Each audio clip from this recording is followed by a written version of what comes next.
So there are people that are a bit more pessimistic, pessimist. And there are those that are optimistic. Who does not know the difference? Flash your hand. But a pessimist tends to see the negative side of things. An optimist tends to see the positive side of things. An optimist, I'll say, no, well, let's try her. Let's try him. Let's. A pessimist says, this one that looks like this. Let something not get lost. All right, so you're here. You think you're an optimist. Let me see your hand. Quickly, don't waste time. You're the one that says the glass is half full. All right, the pessimist, you notice half is gone. No, half is gone. Let me see your hand. A pessimist. Good. Now, thank you for your honesty. People tend to be like this naturally. They are born like this. Maybe, I'm sorry, I may be wrong. But sometimes you may be influenced by your immediate environment, your family, or the people around you. Maybe your mother is a pessimist, so everything or your father, always saying negative. I would like to be considered the both, because that's the correct place to be.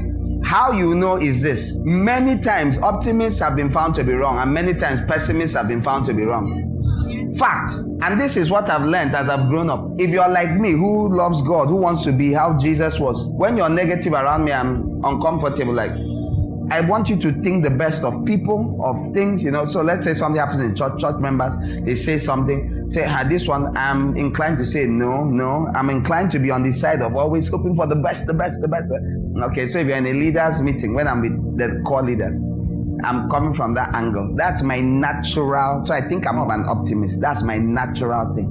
But having read the Bible and acquired experience in this life, I've come to respect the pessimist too.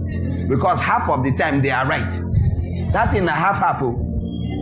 So the ones that think every time, you are always negative. Many times they are negatively correct. And if you had listened to them, you wouldn't be in trouble. If you had listened to them, who has entered trouble here? They told you. And you wish you listened. But the wahala is that the person that told you is always seeing bad. So in meetings, where I'm with the leaders, I'm telling you, they won't tell you. I make sure I listen to the both sides. I have a almost equal number of pessimists out there. It's so beautiful. It's a beautiful thing. That's why you must be led by the Spirit in this world. You can't surround yourself with optimists. You're finished.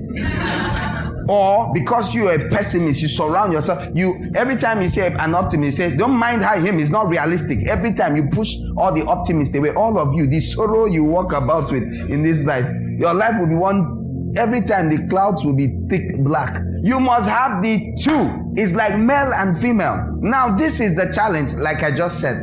The challenge is that many times, because someone is naturally pessimistic and he's been negative or she's been negative at different times, you say, listen, you have to recheck your spirit. Your spirit is, actually, it makes them feel very bad, like, are you just like the devil?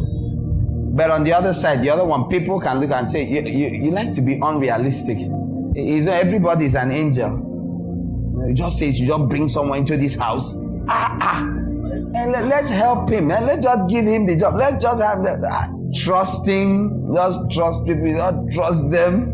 They do you strong thing. Everybody's still grumbling and all that. You just say, maybe something happened to them. They say, who may have seen?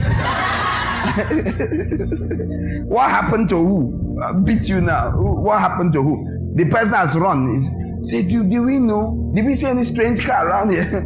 Next thing you wonder if they kidnapped the person. You still don't want to believe that they have done something evil, that they have stolen from your house out of your kindness and run away. You don't want to believe it. There is more than one kind of person, and we must learn to acknowledge it and acknowledge that God's ways are wiser than our ways. We must learn to agree that God's dealings are the best.